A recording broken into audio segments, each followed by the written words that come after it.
पश्चिमी दिशाओं से चल रही ठंडी हवा के कारण प्रदूषित कण वातावरण में फैल नहीं पा रहे, जिस कारण प्रदूषण का स्तर लगातार बढ़ रहा है। ठंडी हवाओं के कारण रात का तापमान घटेगा, जिससे आने वाले दिनों में भी स्तर बढ़ने का अनुमान है। भारतीय उष्णकटिबंधीय मौसम विज्ञान संस्थान के मुताबिक मंगलवार को दिल्ली में सुबह के समय प्रमुख सतही हवाएं शांत रही, जिस कारण प्रदूषण के कण फैल नहीं पाए। वहीं उत्तर पश्चिम दिशाओं से चली ठंडी मध्यम स्तर की हवा ने स्थिति को और खराब बनाया। सुबह के समय आंशिक रूप से बादल भी छाए रहे। बुधवार को भी स्थिति में सुधार की उम्मीद नहीं है। दिल्ली में प्रमुख सतही हवा उत्तर पश्चिम उत्तर पूर्व दिशाओं से आने की संभावना है।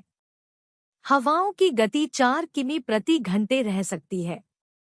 सुबह के समय आसमान साफ रहेगा और हल्का कोहरा छा सकता है, जिससे प्रदूषण का स्तर बढ़ेगा। जबकि बृहस्पतिवार को सुबह के समय आसमान साफ रहेगा।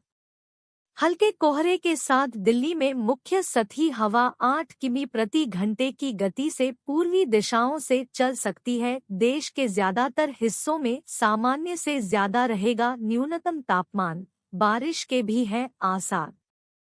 देश के ज्यादातर हिस्सों में सामान्य से ज्यादा रहेगा न्यूनतम तापमान, बारिश के भी हैं आसार। मौसम विभाग के अनुसार उत्तर भारत के कई हिस्सों समेत देश के कई राज्यों में न्यूनतम तापमान अभी भी सामान्य से ऊपर दर्ज किया जा रहा है।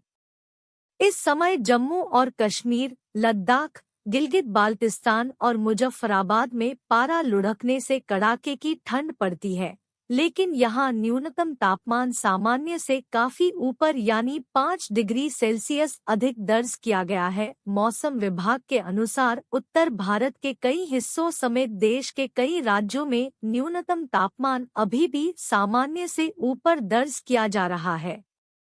इस समय जम्मू और कश्मीर, लद्दाख, गिलगित बाल्टिस्तान और मुजफ्फराबाद में पारा लुढ़कने से कड़ाके की ठंड पड़ती है, लेकिन यहाँ न्यूनतम तापमान सामान्य से काफी ऊपर यानी 5 डिग्री सेल्सियस अधिक दर्ज किया गया है। हालांकि केदारनाथ धाम में बर्फबारी जारी है, यहाँ पारे में भारी गिरावट दर्ज की जा रही है। धाम के आसपास के इलाकों में कड़ाके की सर्दी का प्रकोप महसूस किया जा रहा है। वहीं प्रदेश के कई इलाकों में मौसम शुष्क बना हुआ है, लेकिन सुबह और शाम सर्दी सता रही है।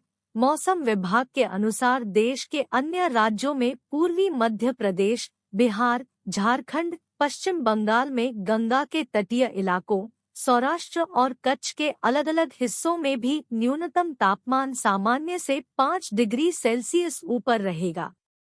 पूर्वानुमान में मौसम विभाग ने यह भी बताया है कि 16 नवंबर तक देश के अधिकतर इलाकों में मौसम शुष्क बना रहेगा।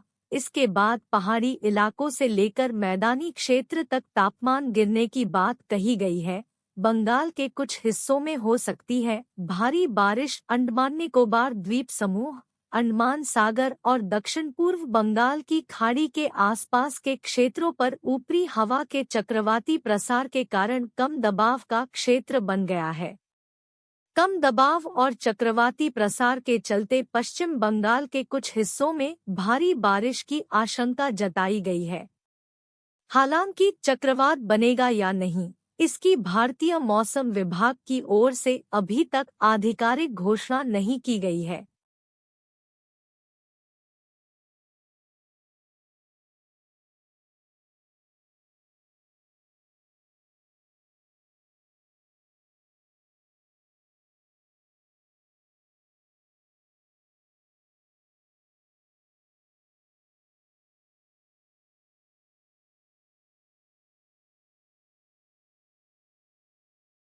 राजस्थान में कोहरे के साथ ठंड ने दी दस्तक, सर्द भरी हवाओं के बीच गिरा तापमान। जाने आपके शहर का हाल। राजस्थान में मौसम में हुए बदलाव से प्रदेश की सूरत बदल चुकी है। एक तरफ जहां दिवाली से पहले राज्य में हल्की बारिश हुई थी, तो अब दिवाली बाद मौसम पूरी तरह बदल चुका है। अचानक मौसम में हुए बदलाव से प्रदेश में ठंड की एंट्री हो चुकी है। इस बार राजस्थान में ठंड ने जबरदस्त अंदाज में दस्तक दी है। जिसके चलते सुबह और रात में अचानक